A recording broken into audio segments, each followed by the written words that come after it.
किसी विशेष समय पर किसी नगर के निवासियों के समुच्चय में ये संबंध दिया हुआ है, मतलब नगर के निवासी हैं ये, और एक्स और वाई अगर दो निवासियों के बारे में यानी दो लोगों के बारे में बात करता है तो इसने रिलेशन बनाया है ये एक्स और वाई एक ही स्थान पर कार्य करते हैं। ठीक है, तो ये समझने की बात है थोड़ी सी, एक्स और वाई दोनों एक ही स्थान पर कार्य करते हैं। तो अब हम ये देखना चाहते हैं कि ये इसमें रिलेशन कैसे कैसे बनता है, रिफ्लेक्सिव, सिमेट्रिक और ट्रांजिटिव। अब रिफ्लेक्सिव के लिए देखो, अगर एक्स ले हम, मान लिया एक व्यक्ति एक्स है और दूसरा भी एक्स है, तो क्या वो इस नियम को मानते हैं? इसमें रख के देखते हैं। यहाँ पे एक्स तथा एक्स एक ही स्थान पर कार्य करते हैं, यानी कि एक, अगर हम कहें कि मोहन है तो दूसरा भी मोहन, मतलब वो ही मोहन, तो दोनों एक जगह ही, जब एक ही शहर के हैं एक ही जगह काम करते हैं, तो यहाँ रिफ्लेक्सिव रिलेशन हो जाएगा। एक ही आदमी है दोनों। तो अगर एक्स एक जगह काम कर रहा है, किसी फैक्ट्री ए में काम कर रहा है, तो वो एक्स ए में ही काम कर रहा है, दूसरा भी, क्योंकि सेम ही आदमी है। तो एक्स एक्स एक, ये बिलोंग्स टू आर दिखा देंगे कि ये आर के से संबंध रखता है, इस सेट के अंदर हो सकता है। ठीक है ना, आता है यह है एक, हाँ, इट इज रिफ्लेक्सिव रिलेशन। ठीक है ना, ये रिफ्लेक्सिव है ये। चलो आगे देखते हैं हम एक्स वाई। अगर मान लिया मोहन और सोहन दोनों इस शहर में एक ही स्थान पर काम करते हैं, किसी ए स्थान पर, एक्स और वाई, अगर एक्स वाई एक ही स्थान पर काम करते हैं तो वाई एक्स भी तो वही काम करते हैं। अगर उन्हें पलट दिया जाए तो इससे थोड़ी ना कुछ फर्क पड़ रहा। तो Y X belongs to R. तो ये कैसा हो गया? ये सिमेट्रिक भी हो गया ये। ठीक है ना, ये सिमेट्रिक भी रिलेशन हो गया है। चलो अगर मान लिया एक्स वाई जो है वो काम करते हैं, मोहन सोहन काम करते हैं, और सोहन रोहन, इस तरह से बना लिया हमने वाई जेड, ये भी दोनों एक जगह काम करते हैं। ये और ये मिलके ए स्थान पे काम करते हैं, लेकिन वाई जो है वो कुछ और भी काम करता है। वैसे दिन में कुछ काम कर लें, शाम को भी तो कुछ अलग से भी तो काम करते हैं, तो वो जेड के साथ मिलके काम करता है। तो अगर एक्स वाई ये एक ही स्थान पर काम कर रहे हैं, वैसे तो ये इसने बताया एक ही स्थान पर काम कर रहे हैं, वहीं एक ही स्थान पर, तो अगर एक्स वाई वहीं काम करते हैं किसी स्थान पर और वाई जेड काम करते हैं, तो एक्स जेड भी तो काम करेगा फिर। ठीक है ना, तो then X Z belongs to R. ये दोनों बिलोंग्स टू आर का मतलब है कि ये इस सेंटेंस को कहते हैं बिलोंग्स टू आर। जो इस सेंटेंस को मानता है तभी लिखते हैं हम ये बिलोंग्स टू आर। ये साइन दो जो है हम तभी बनाते हैं जब वो इस सेंटेंस को मानता है। तो एक्स और वाई एक स्थान पर काम करते हैं, तो इसने अपने आप ही दिया था। ठीक है, हमने ले लिया वाई जेड, अगर तो ये भी अगर एक ही स्थान पर काम करते हैं तो फिर एक्स जेड भी एक ही स्थान पर वहीं पर काम करेंगे, और इसलिए ये कैसा हो गया? स्वतुल्य, सम्मित। और ये कौन सा था? ट्रांजिटिव। क्या बोल रहे थे हिंदी में इसे? संक्रमक। ठीक है, अब देखो जिसमें तीनों संबंध हो जाए, रिफ्लेक्सिव भी, सिमेट्रिक भी और ट्रांजिटिव भी, स्वतुल्य, सममित और संक्रमक, अगर तीनों संबंध हो जाते हैं तो वो तुल्यता संबंध कहलाता है। अगर तीनों है तो, अगर एक भी ना हो, मान लो दो हो रहे हैं एक ना हो, तो वो तुल्यता संबंध नहीं होता। तो ये जो है हमारा तुल्यता संबंध है। ठीक है, इक्विवेलेंस रिलेशन बोलते हैं उसे।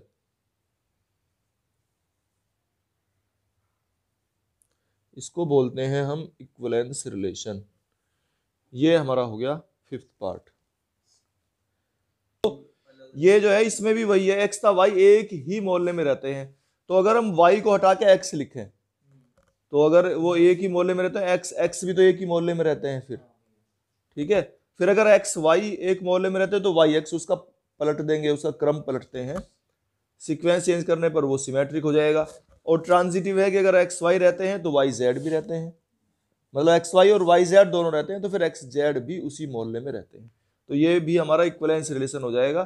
ठीक है ना, बिल्कुल सेम वही है जैसे ए पार्ट था। एक्स जो है वाई से ठीक ठीक 7 सेंटीमीटर लंबा है।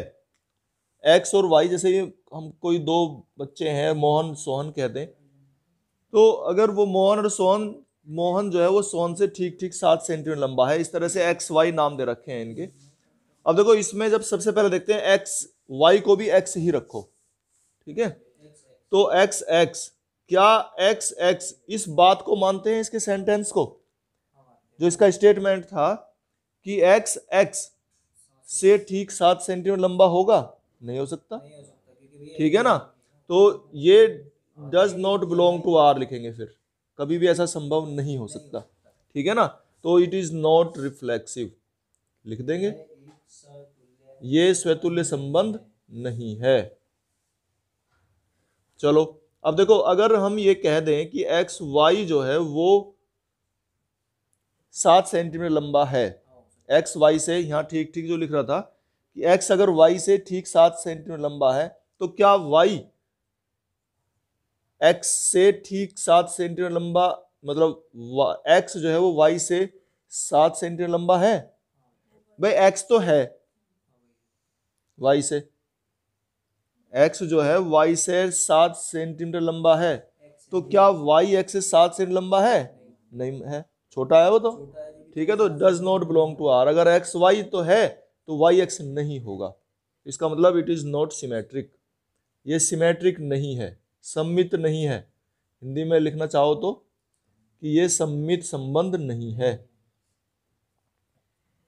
चलो आगे देखते हैं। एक्स वाई अगर मान लिया किसी तरीके से, ये जो इस बात है इसकी मानता है कि एक्स और वाई में 7 सेंटीमीटर का अंतर है, यानी कि एक्स वाई से 7 सेंटीमीटर लंबा है, और फिर वाई जो है वो जेड से 7 सेंटीमीटर लंबा है, ये भी ले लिया हमने। एक्स तो वाई से 7 सेंटीमीटर लंबा है, ठीक है। ऐसे देखो, ये समझने के लिए, एक्स तो वाई से 7 सेंटीमीटर लंबा है, ये एक्स है, ये वाई है, फिर वाई जेड से 7 सेंटीमीटर लंबा है, ये जेड है, ठीक है। ये इस तरह से बने हुए हैं, तीन व्यक्ति खड़े हैं, एक्स तो इससे 7 सेंटीमीटर लंबा है, वाई जेड से 7 सेंटीमीटर लंबा है, तो क्या एक्स जेड से 7 सेंटीमीटर लंबा है? 14 हो गया ये तो अगर एक्स वाई वाई जेड है, तो एक्स जेड जो है वो does not belong to R हो जाएगा, वो इसकी बात को नहीं मानेगा। डज नॉट बिलोंग टू का मतलब है इस स्टेटमेंट को नहीं मानता, ठीक है। तो इसका मतलब है इट इज नॉट ट्रांजिटिव, ये संक्रमक नहीं है, ठीक है। इसमें देखो, ये जो है हमारा एक्स वाई, इसका स्टेटमेंट है कि एक्स वाई की पत्नी है, ठीक है, एक्स वाई की पत्नी है। तो अगर हम वाई की जगह भी एक्स ही रखें, तो एक्स एक्स की पत्नी है, सेम ही है अगर व्यक्ति, तो ऐसा तो संभव ही नहीं है, तो does not belong to R, ठीक है। तो इसे लिख देंगे कि ये हमारा रिफ्लेक्सिव नहीं है, ठीक है। फिर आगे चलते हैं, इससे आगे भाई, एक्स, इसमें क्या है, एक्स वाई की पत्नी है, एक्स अगर वाई की पत्नी है तो क्या वाई एक्स की पत्नी है? अगर एक्स वाई, देखो ये है एक्स वाई की पत्नी है, तो क्या वाई एक्स की पत्नी है? नहीं हो सकता, ठीक है ना। तो does not belong to R, तो इट इज नॉट सिमेट्रिक, ये सिमेट्रिक नहीं है, ठीक है। फिर आगे चलते हैं, इसमें एक्स वाई,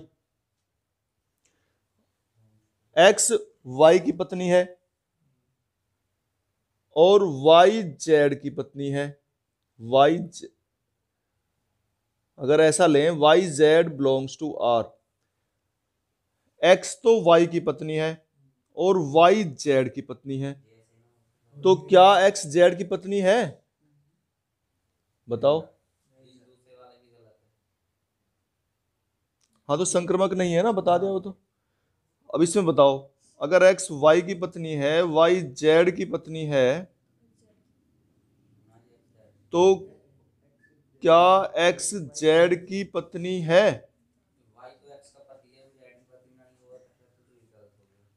हाँ, ये देखो भाई, एक्स एक्स तो वाई की पत्नी है, वाई तो पति हो गया, और जब वाई पति है तो फिर इसकी पत्नी कैसे हो गया ये? ठीक है, तो ये X Z does not belong to R, तो ये हमारा ट्रांजिटिव नहीं है। ठीक है, ये हो गया हमारा। तो वाई के पिता हैं, ठीक है, एक्स वाई के पिता हैं, तो अगर हम वाई को भी एक्स लिखें तो क्या एक्स एक्स के पिता होंगे? नहीं हो सकते, नॉट रिफ्लेक्सिव। फिर अगर एक्स वाई के पिता हैं तो क्या वाई एक्स के पिता हो सकते हैं? ये भी नहीं हो सकते, ठीक है ना। अच्छा, और अगर एक्स वाई, हमारे एक्स जो है वो वाई के पिता हैं और वाई जेड के पिता हैं, तो क्या एक्स जेड के पिता होंगे? नहीं हो सकते, ठीक है, तो इट इज नॉट ट्रांजिटिव। तो इस तरह से ये भी हो जाएगा। क्वेश्चन नंबर सेकंड में कह रहा है कि वास्तविक संख्याएं हैं आर, मतलब वास्तविक संख्याओं की नंबर है ए बी जो है, और इसमें रिलेशन दिया है A less than equal to B square. ठीक है, अब इसे बनाते हैं। तो मैंने क्या बताया था कैसे निकालते हैं, बी की जगह भी ए ही रखो, ठीक है, जब हमें शुरू वाला करना होता है। तो ए,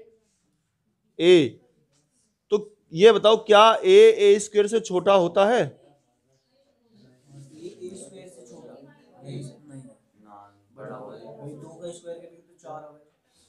ए, सुनो लिखो, देखो मान लीजिए कैसे कोई नंबर हमने 2 लिया, ठीक है, तो 2 का स्क्वायर 4 हो गया। तो क्या 2 4 से छोटा है? 2 तो 4 से छोटा है, लेकिन जो इसका इक्वल का साइन है उसे नहीं मानता है, 2 4 के इक्वल नहीं है, ठीक है ना। इसलिए इस संबंध को ये इतना तो मानता है, लेस देन तो मानता है, लेकिन इक्वल नहीं मानता। इसलिए हम कह देंगे कि ये हमारा स्वतुल्य संबंध नहीं है, कि A does not belong to R, ये इस स्टेटमेंट को नहीं मानता पूरी तरह से। आंशिक रूप से तो मानता है, पार्शियली तो मानता है, फुल्ली नहीं मानता, कंप्लीटली इसको फॉलो नहीं करता है। तो इसका मतलब है कि इट इज नॉट रिफ्लेक्सिव, ये स्वतुल्य नहीं है।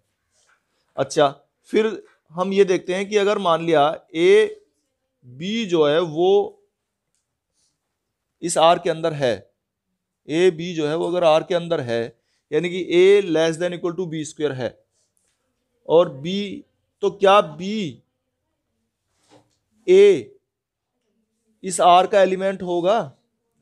अगर A less than equal to B square है, देखो अब इसको, तो क्या B less than equal to A square होगा?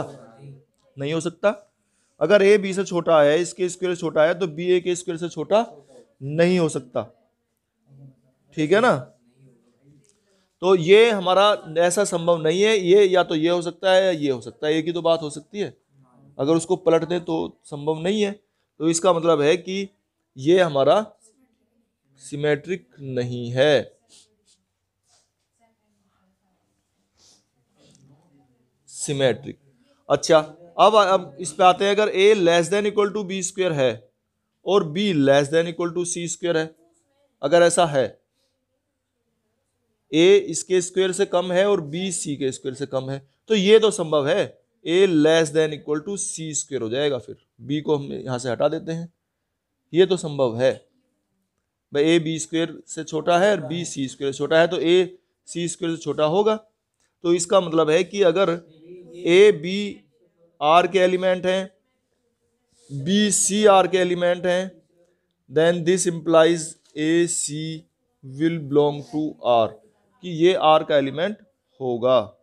तो इस प्रकार से हम ये कह सकते हैं कि ये कैसा रिलेशन है, it is reflexive symmetric transitive, ये संक्रमक संबंध है,